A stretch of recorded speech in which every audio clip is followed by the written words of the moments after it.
Maharashtra Chief Minister Eknath Shinde met the injured Shiv Sena leader who was shot at by BJP MLA inside of a police station in state's Ulhasnagar district. The Shiv Sena leader Mahesh Gaikwad was critically injured in the incident and is currently undergoing treatment. Shinde termed the incident very unfortunate. Meanwhile, the Deputy Chief Minister Devendra Fadnavis has called for a detailed probe into the incident, and the opposition has questioned the law and order situation in the state.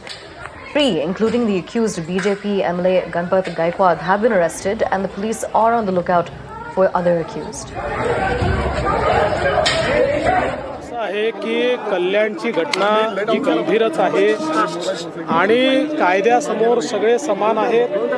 कोण कुठल्या पक्षाचा आहे याचा विचार न करता त्या ठिकाणी कायदेशीरच कारवाई केली जाईल.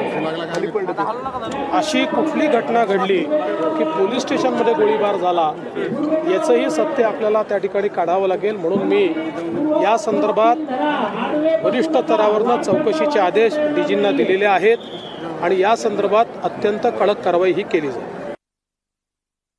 बात कल्याण की नहीं, बात मुख्यमंत्री शिंदे के गृह जिले की है.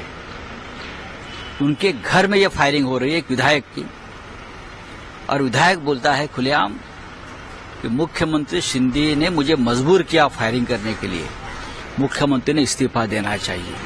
आप पुलिस स्टेशन में हुई है, मुझे डर है जिस तरह से मुख्यमंत्री कार्यालय गुंडों का अड्डा बन गया है, एक दिन मंत्रालय में मुख्यमंत्री के कार्यालय में भी इस प्रकार के हादसे हो सकते हैं.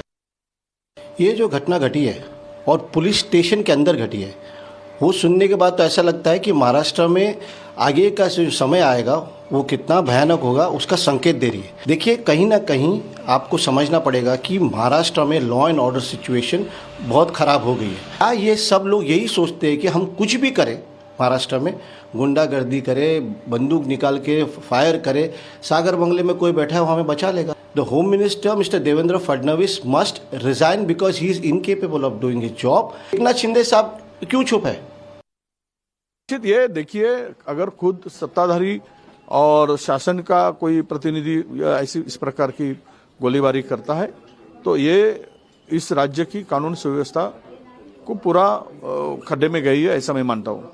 जैसे जैसे चुनाव नजदीक आएंगे तो ये लूटपाट करने वाले सरकार के प्रतिनिधि और इससे ज्यादा भी बड़ा हादसा हो सकता है.